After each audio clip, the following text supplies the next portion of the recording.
예, 이제 오늘은 요 등기법 문제 읽다가 보면은 자주 나오는 단어, 요 이해관계 있는 제3자, 요거 총정리해서 마무리합니다. 방문가 클래스. 손해보는 제3자라는 뜻인데, 자, 이해관계 있는 제3자가 등장하면은 늘상 따라붙는 지문이 뭡니까? 이해관계 있는 제3자의 승낙을 얻어야 되는지, 얻지 않아도 되는지, 뭐 이런 지문이 딸려 나오거든요. 이건 시리즈물입니다. 자, 1, 2, 3 요 세 강좌로 이제 나누어 가지고 이제 계속 올라올 건데, 여러분들이 제일 좀 까다로워하는 내용 중에 하나입니다. 자, 이 변경 등기에 관한 이해관계 있는 제3자가 있는 경우에 그 제3자의 승낙을 반드시 얻어야 한다. X입니다, X. 자, 요게 X이다 라는 거를 이해하기 위해서는요, 요 지문이 정리가 돼야 됩니다. 변경 등기할 때 이해관계 있는 제3자의 승낙을 받으면 부기, 받지 못하면 주등기한다. 자, 요 얘기 해볼게요, 요 얘기. 보십시오. 갑소유 건물 등기부 을구인데, 이 을구에 1번 저당권 설정 저당권자는 은행이고, 자, 채권액은 1억이고, 건물 주인, 채무자는 갑입니다. 자, 이 상태에서 1번 저당권의 채권액을 1억에서 2억으로 증액하려고 합니다. 그러면은, 자, 종전상을 지우고 2억이라고 변경하죠.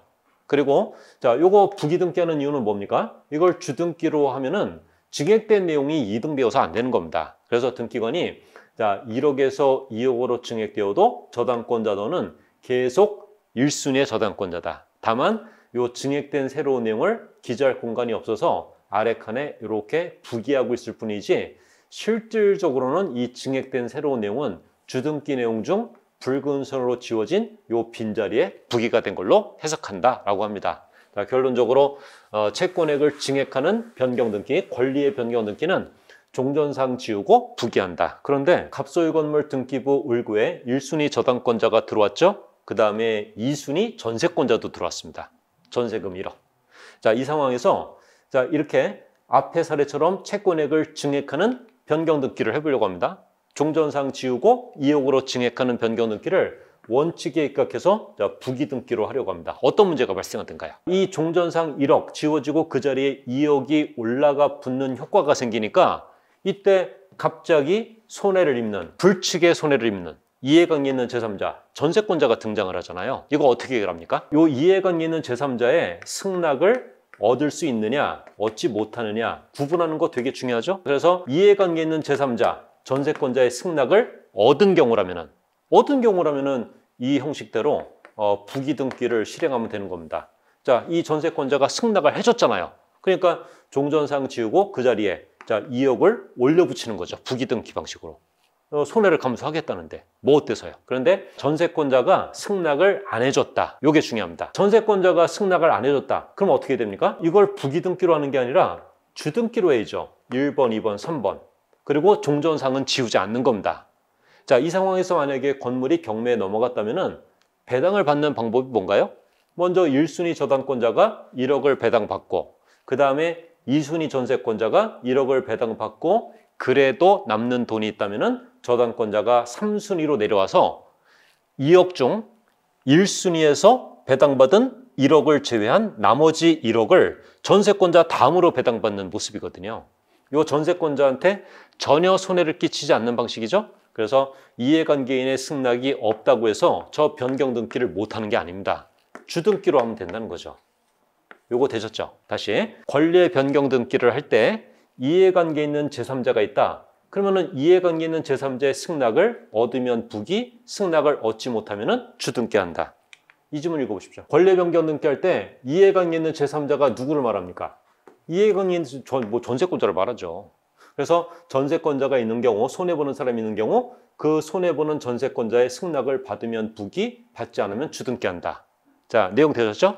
원칙적인 등기법의 조문입니다. 그러면 이 지문 보십시오. 권리의 변경등기를 할 때 권리의 변경등기, 자, 채권액을 증액하는 권리의 변경등기를 하려는데 이해관계 있는 제3자가 있다. 전세권자가 있다. 지금 똑같은 얘기죠?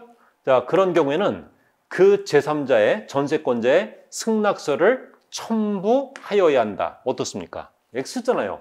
첨부하지 못하면요 주등기로 하는 거잖아요. 이쯤은 명백히 틀리죠. 그래서 권리의 변경등기를 하려는 경우 이해관계 있는 제3자의 승낙을 반드시 얻어야 한다. 그 지문 명백히 틀리는 지문이다. 이거 빈도 있게 출제가 되는 중요한 지문입니다. 이렇게 권리 변경 등기 끝내시면 됩니다. 자, 실제 등기부에서 볼까요? 1순위 전세권 전세금 1억, 2순위 저당권 채권액 1억, 저당권자는 우리은행. 이렇게 해놓고 1순위 전세권이 변경됩니다. 1순위 전세권이 변경되는데 전세금이 1억에서 2억으로 변경되는데 이때 부기등기로 변경된 거 보이시죠? 그러면은 이거는 이 저당권자, 이해관계 있는 제3자 맞죠? 이해관계 있는 제3자의 승낙을 얻었다는 겁니까? 얻지 못했다는 겁니까? 얻었다는 거죠. 얻었으니까 부기등기로 해서 올려버렸죠. 이해되시죠? 자, 그러면 만약에 이 상황에서 저당권자, 이해관계 있는 제3자의 승낙을 얻지 못했다. 승낙을 얻지 못했다면 이 등기부는 어떻게 실행되겠나요? 쳐보십시오. 여기 주등기하는 거 보시죠? 주등기하고 종전상은 지우지 않는 모습이죠. 그래서 승낙을 얻지 못하면 이렇게 주등기로 해야 된다. 못하는 게 절대 아니다. 기출문제입니다. 자, 이 부동산 등기에 관한 설명으로 틀리는 것은 3번 지문 권리의 변경 등기를 하려는데 자, 이해관계 있는 제3자가 있으면 그 제3자의 승낙을 얻어야 한다. X. 얻으면 부기. 얻지 못하면 주등기. 자, 권리 변경 등기는 이 정도 정리하시면 완벽하게 정리가 되는 겁니다.